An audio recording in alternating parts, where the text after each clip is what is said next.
চট্টগ্রাম রাঙ্গুনিয়ায় ৩ নং স্বনির্ভর ইউনিয়নের আন্ন শিকদারপাড়া এলাকায় মাহবুবুল হকের নিজ পৈতৃক জায়গায় ঘর তৈরিতে বাধা দেওয়ার অভিযোগ উঠেছে।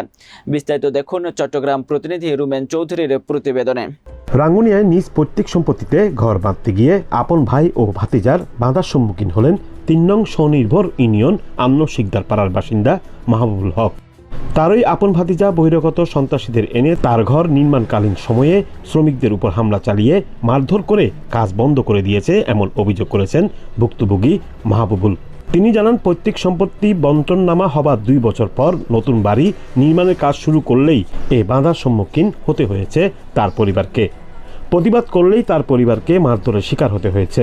সেই সাথে প্রতিনিয়ত প্রতিপক্ষের হুমকির ভিতর দিন পার করছেন তিনি সহ তার পরিবার। সব লাড়ি মারি নিয়ে আমার মিস্ত্রি সব বাইরে থেকে শীর্ষ সন্ত্রাসীরা কেন আসলো আমার এই জায়গায়? শীর্ষ সন্ত্রাসী আজকে আমার 11 তারিখে আমার ওয়াইফকে মারিয়ে, যেখানে আমার ওয়াইফের মারি কি অবস্থা আছে, ওতে মোবাইল চেন সব কিছু নিয়ে গেছে। আমি চাইছি যে এটা একটা সুষ্ঠু বিচার হোক, আমার জায়গায় আমি যেন কাজ করে কোনো রকম বাধা না আসে।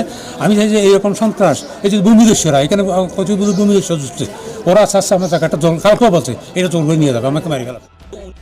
এ বিষয়ে অভিযুক্তরা ঘর নির্মাণের কাজ বন্ধ করার কথা স্বীকার করে বলেন ৩ ইঞ্চি জায়গা তারা এখনো পাবেন মাহবুবুল হক গং এর কাছ থেকে।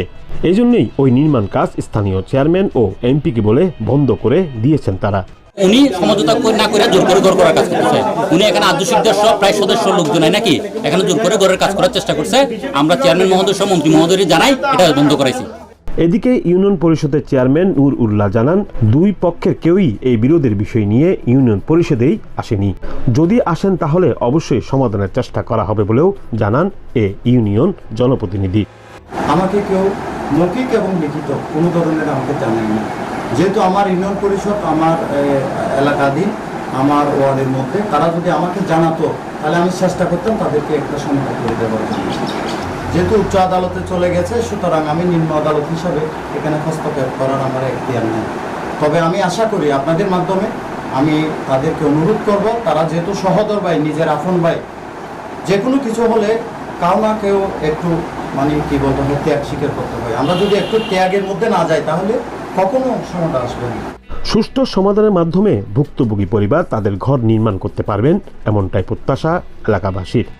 রুমেন চৌধুরী, রাজধানী টেলিভিশন।